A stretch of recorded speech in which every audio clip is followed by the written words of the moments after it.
Today we have yet another engine I'm often asked to tear down on this channel. This is the 1.6 liter Hyundai and Kia Gamma engine. This is the G4FG. It is out of a 2019 Kia Rio S with 83,000 miles on it. How about them details? Now, I've been lucky lately. A lot of engines I get in, I either know the details because I asked, or I was able to talk to somebody that knew them, or the engine has a VIN number on it, and then I looked them up on Carfax. And that's what I did here. So 83-ish thousand miles. It's not going to be far off from that number. And this thing it's done. Like, it's done. The Gamma engine comes in a ton of different Hyundai and Kia models. There's both turbo and non-turbo variants. This is the Gamma 2 direct injected engine, makes about 130 horsepower. And as you can probably see, someone has installed an inspection hole on the good side of the engine. And the reason I say the good side is because this is the good side. It's bad. So this is the bad side. As you can see, this is why the side is worse, because it has not one, but two holes in it. And then, if we just, roll this thing over a little bit, hopefully this doesn't make a big mess. It might make a big mess. It's okay. It's got another hole in it. This is the most religious engine we've had in a long time. Clearly, with the holes in it, the first thing we need to do is see if it turns over. It does. And it has compression.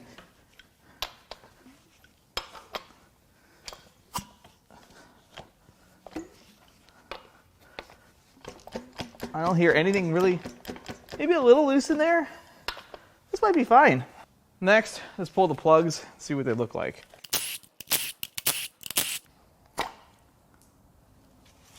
Water. Let's blow some water out of this.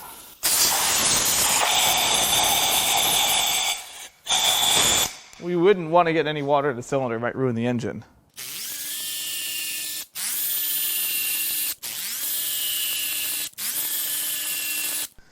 Well, cylinder 1, okay. Cylinder 2, okay. Cylinder 3, no gap. In this case, the piston has mechanically re-gapped the spark plug to its liking, which in this particular case is no gap at all. So we're going to find some malice in the combustion palace in cylinder 3. But cylinder 4 looks okay. Maybe we still get a 75% here. Next, we are going to pull the intake manifold. We'll start with some of the hoses.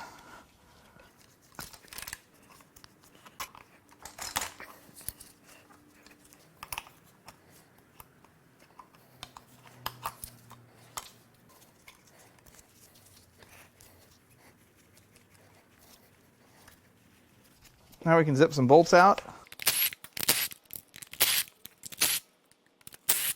A couple harness things here. And hopefully this just comes right off and I don't have to mess with the dipstick tube. There we are. Let's take a peek down these. Oh, that's not good. Look at the buildup. Cylinder 2, also not good. Those are closed, probably with force. We don't know yet. Oh, man. I think this car could have benefited from an induction service. It's pretty gnarly looking. Next, we're going to clean some stuff up on the side of the engine. And now we'll get the high-pressure fuel line loose. Hopefully there's no pressure in there. Oh, a little bit.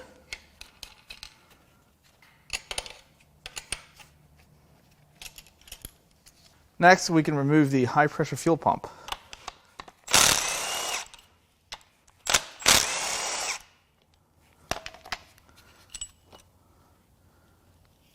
Ew.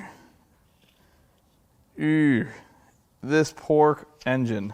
There's a ton of crud in there. All varnish, oil deposits. Didn't expect to see that in there. Now it's time to peel the valve cover off. And I think from looking at this, I have to remove this variable valve timing solenoid.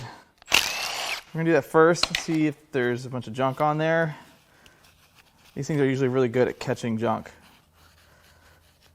Blue.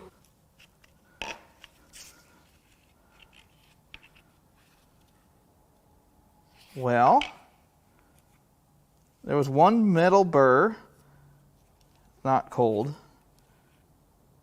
And I don't really see any debris on there. That's a good sign. Now I think I just need to zip a bunch of 10s out.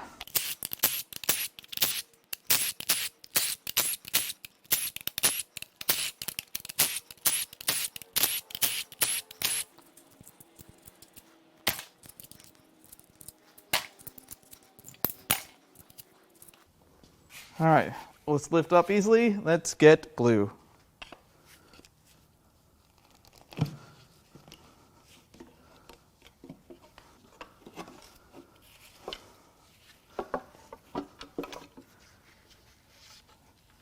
You come up, yes?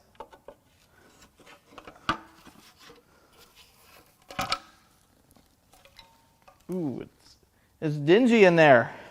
So for a 5-year-old engine with not a ton of miles on it, this looks terrible. There's a lot of buildup in here. I mean, even the gaskets are still soft. But this looks bad for such a low mileage engine. I understand it's only 5 years old, but still, this is a concerning amount of varnish in this engine. And look how dark. I mean, it just sucks the light right out of the picture. Lots of buildup.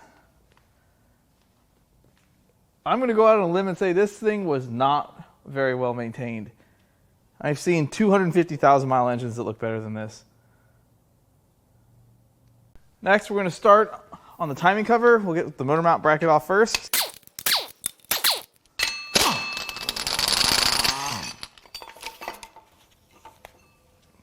Belt idler. Tensioner bracket. Water pump pulley. And now, my water pump. Let's see if this thing made it. Oh, I'm so glad I put a bucket there. Oh, look at that. That thing's beautiful. Spins perfect. No corrosion. Nice machine finish. This is a good water pump. Now, the crank pulley. Look how simple that was. Because this one's actually not keyed, it's pinned. That's cute. Now we can tickle the timing cover with some 10s and 12s. Time for 10s.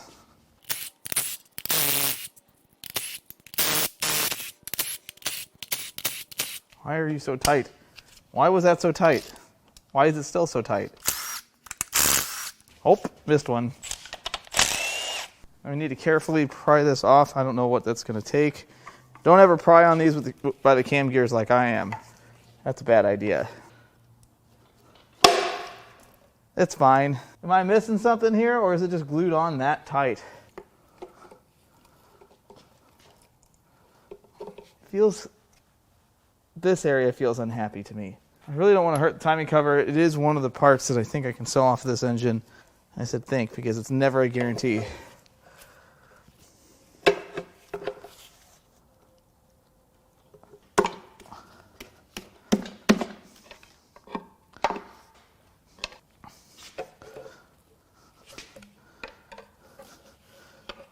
We're making it.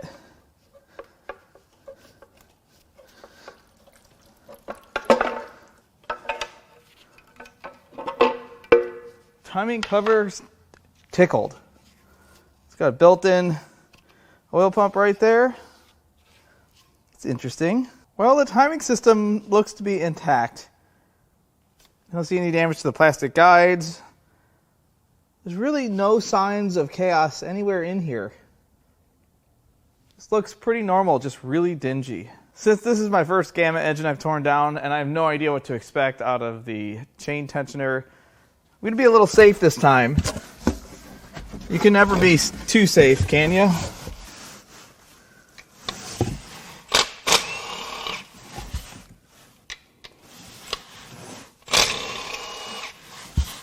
I think we're okay. It was just a precaution.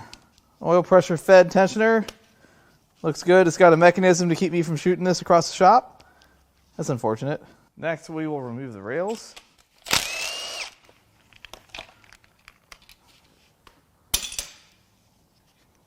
This one looks pretty good. Hardly any wear at all.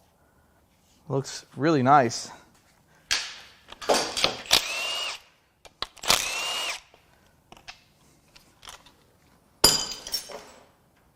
That's not broken. That's designed that way. This looks good too.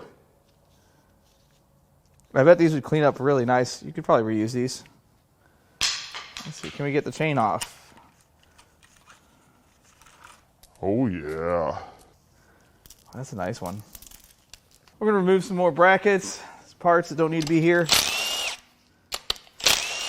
Ground strap. Oh, it's like that. That was tight. Next, I'm going to keep removing this coolant pipe here. We can get this out of the way. That's to keep those injectors quiet. I think this will come out, right? Yes. Next, variable valve timing solenoid housing. Is that really it? That's really it. Now it's time to cram the cram caps off. And I had a funny comment or three about what I do with these cam caps and how I need to mark them so they go in the right hole. Well, first off, I set them up on the bench as if they come off the cylinder head. And second, you guys think I just throw them in like a raffle bucket and pick which ones I want to put where? It doesn't work that way.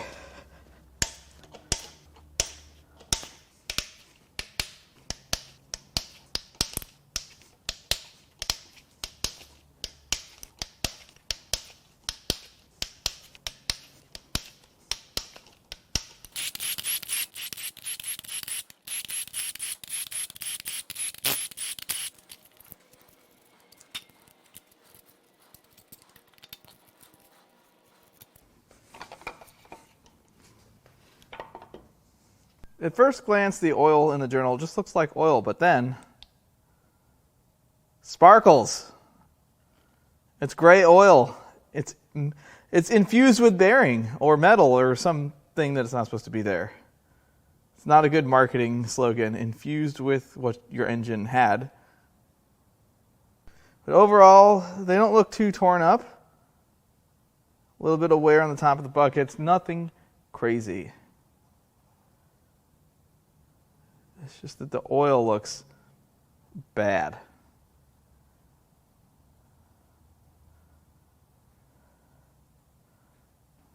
The cams don't look terrible. They're not perfect. I think they could be reused though. I think these would polish out. They're kind of borderline. And I also don't know if there's any value here. Kia parts, not the most expensive. The caps have a little bit more damage than I'd like to see. But again, not as bad as the block looks. I expected much worse. It's actually pretty decent, all things considered.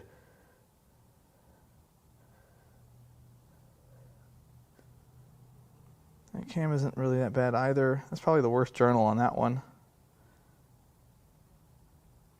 Now it's time to crack the head bolts loose. These are M10 triple squares. Hopefully these don't strip out because it doesn't feel like these go all the way in. No, something's up here. I might have to tap this one in.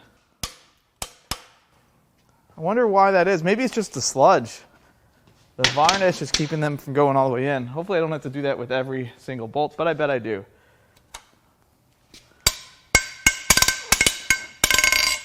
Oh, these are noisy.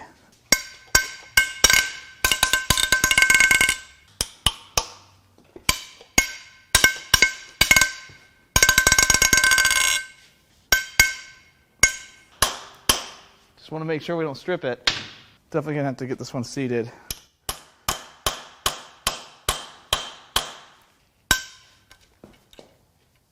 That's unfortunate.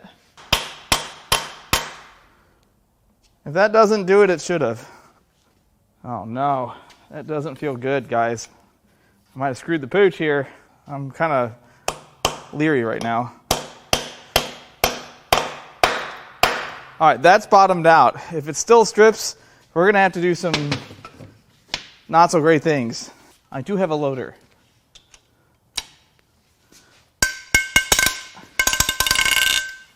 Oh, what a relief. I sprayed all these out with some brake clean. Hopefully we can avoid that scenario again. I'm just gonna make sure these are all seated.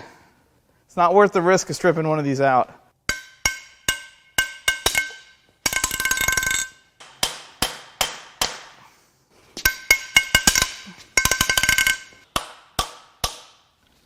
Let's get a close up here.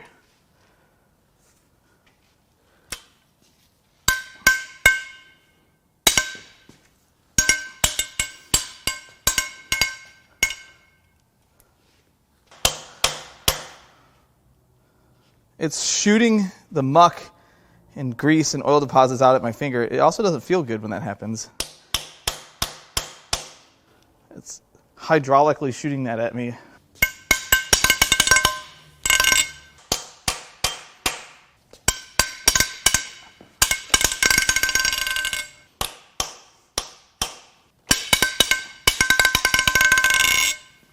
All right, that was the last one.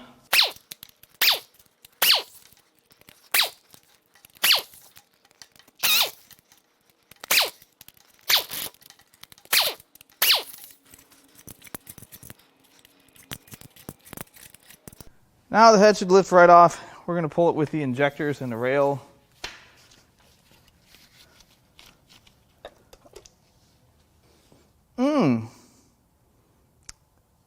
Seems something's missing. All right, we have to do our test for science. That doesn't sound good.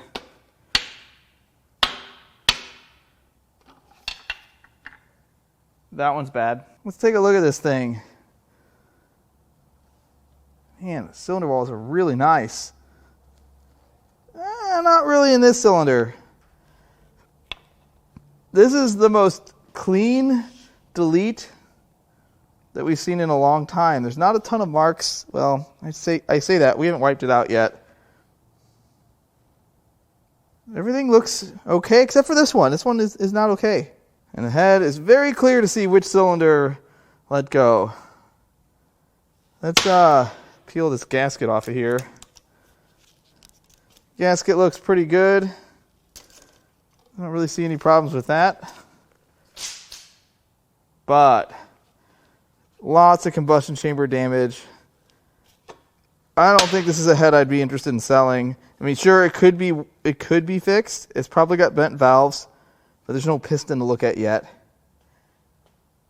I don't think this one's worth salvaging. I don't know what these heads are worth. I'll look it up before I throw it in the scrap bin. But I don't see any other damage to the cylinder head. All looks pretty good, except for that cylinder there. Next, I'd like to pull the dipstick tube. I mean, when I say I'd like to, I need to.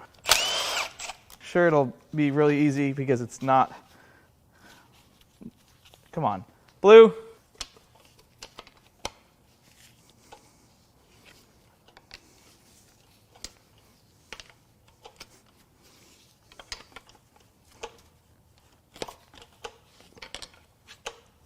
Come on.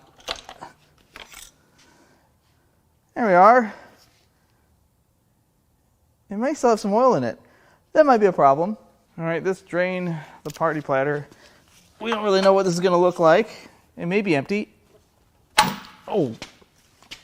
Okay. Hey, look at that.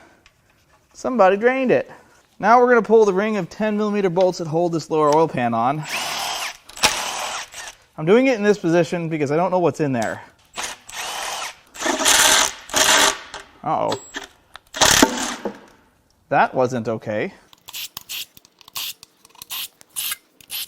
I think this has been off because this is supposed to be sealed. So I think someone's been in here doing some stuff. There's some stuff in there. Not as much as I expected. Let's drain the liquid. This is like a sampler more than anything else. So obviously there are some components missing so far, but we have a chunk of yes. And then that looks like the bushing that goes around the wrist pin. That's piston.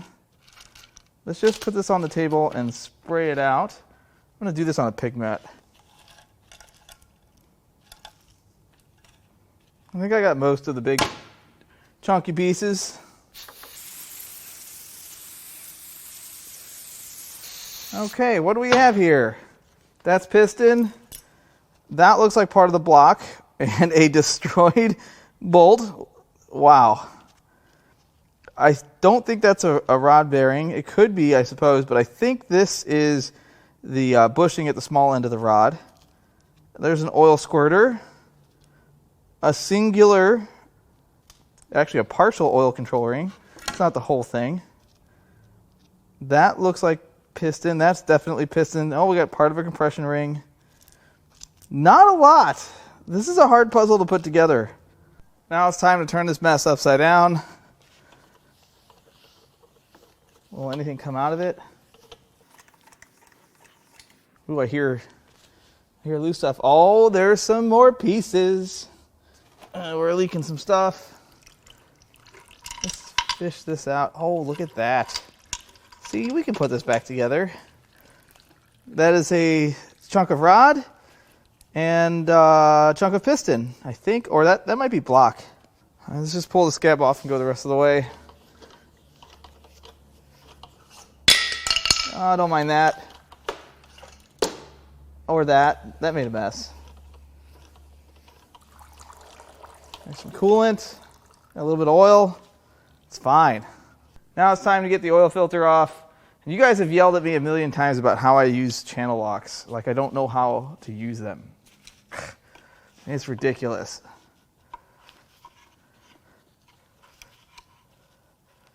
You think I was born at night?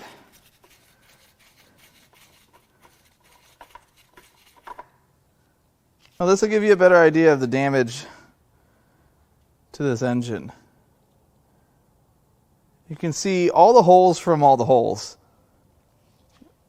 Whatever that means. Just about broke this lower pan in half. Pickup doesn't look like it's a storage device for bearings. So I would think this happened rather quickly. Or maybe the oil level was just below the pickup and that led to the failure. Without light, the oil just looks like oil. With light, I don't know if you can see the amount of sparkles in this, but it's a lot. I'm going to pour some of this out so we can get to the bottom sediment. So there's definitely some sparkles in there. Let's take a look at this filter. It's kind of hard to see. I know I could cut this open. I don't feel like ruining a chop saw today. But each one of these pleats has metal in it. Look at that. Each single one. I don't think you could put this puzzle back together. I think this is done for. Filter did a good job though. It kept a lot of this out of other critical components. It's bad. Now we'll remove the pickup. Anything in here? Not really, a few pieces. So there's a few chunks, but not a ton. There's some larger flakes in there. Come on, get out of there. I have ruined it. But I got more out. Next, we will remove the remains of the upper oil pan.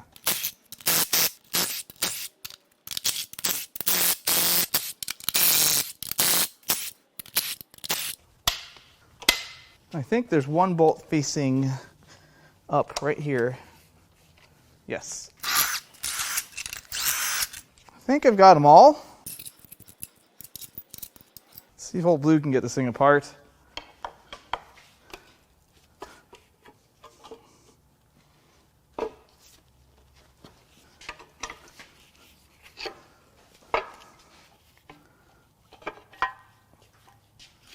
We're off. Ooh, that's not good. The inside of the upper oil pan is nothing short of a war casualty. I mean, everywhere you look, Looks like a mortar was inside of here. I mean, how could a little engine do so much damage to itself? Somebody found a way. And it cracked it right here. That would be an oil leak, you know. Wow. And at this point, it's safe to say that cylinder number 3's rod and piston are somewhere in orbit. We just didn't get those components with this engine. They probably fished them out to get this thing to spin over so they could get the torque converter off. Cylinder 1, that one will come out pretty good. Cylinder 2, there's the culprit. Look at the amount of heat, discoloration, lots of damage to the block. Broke the block at the oil pan flange. This is what's most concerning because I don't know what size that is now. It's been beat to some smushed size that I guess we'll just hammer a socket on it and keep our fingers crossed. There was definitely a war going on at the back end of this engine. Next, I'm going to turn this crank over to where cylinders 1 and 4 are at bottom dead center so that I can do my best to get the crank to turn over. Apparently is not going to happen. We're just going to keep going. This crank is done any... Oh, hey, there we are. Wow. I don't know if you guys can see that, but the angle of this rod cap and the angle of this rod cap indicates that this rod here is no longer straight. I know this breaks all the rules and I'm going to have to get a shot later, but I'm going to start at the back of the engine. We're going to get the good bolt out and then we're going to try that. I do have a welder here, so if I need to weld a nut to it, I will. All right, so that wasn't very tight. That gives me hope that a simple, oh hey, ha ha ha, that's not supposed to be loose. Oh my gosh, that just saved me so much time and effort. Well, I can relax now. Look at that. Now I think these will be tighter than the end of the engine. Yes, these are the proper tightness. And while we're here, we're going to get cylinder 2, since it's just right next door.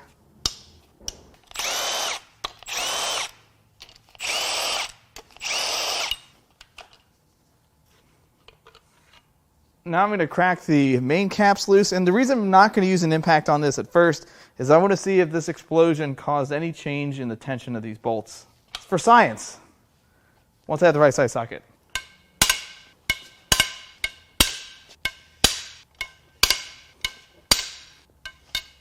See? It was looser. We would have never known if I hit it with the impact. This bolt's bent. Just a little.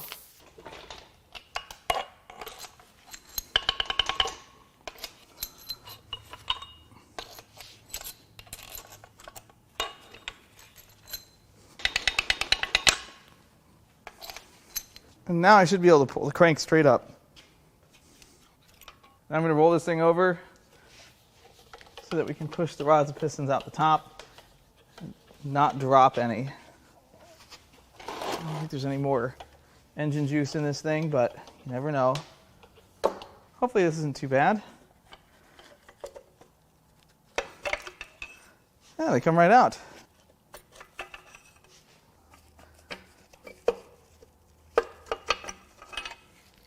As per usual, let's start out with the rod bearings. This is cylinder 1. They look pretty good. Rod doesn't look too bad. Cylinder 2, pretty good. Cylinder 3, we didn't get them, guys. I'm sorry. Cylinder 4, a little bit of wear, but these all look pretty good. But then we get to the rods, and cylinder 4 has a little bit of a problem there.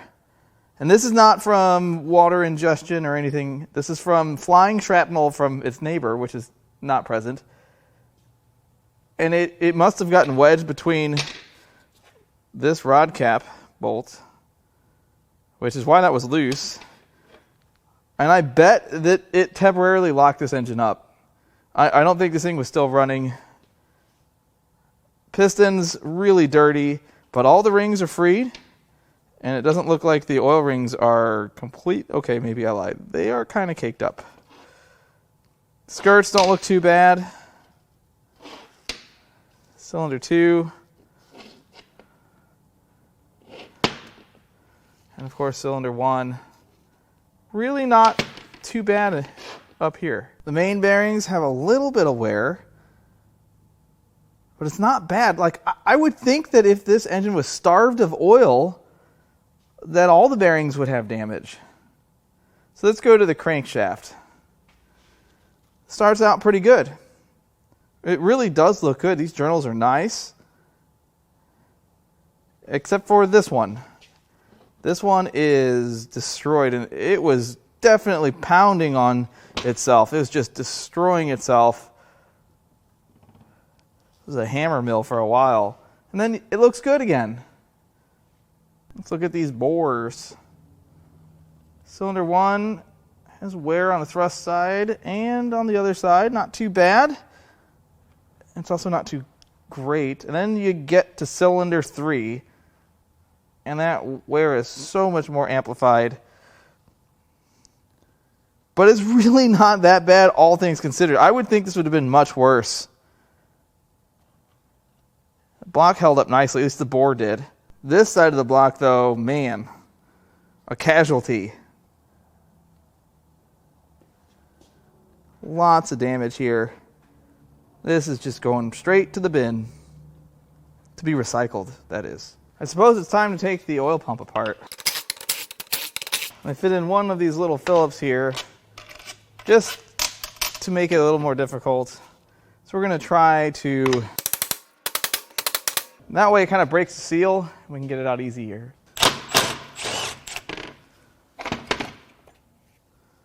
And here's the oil pump gears.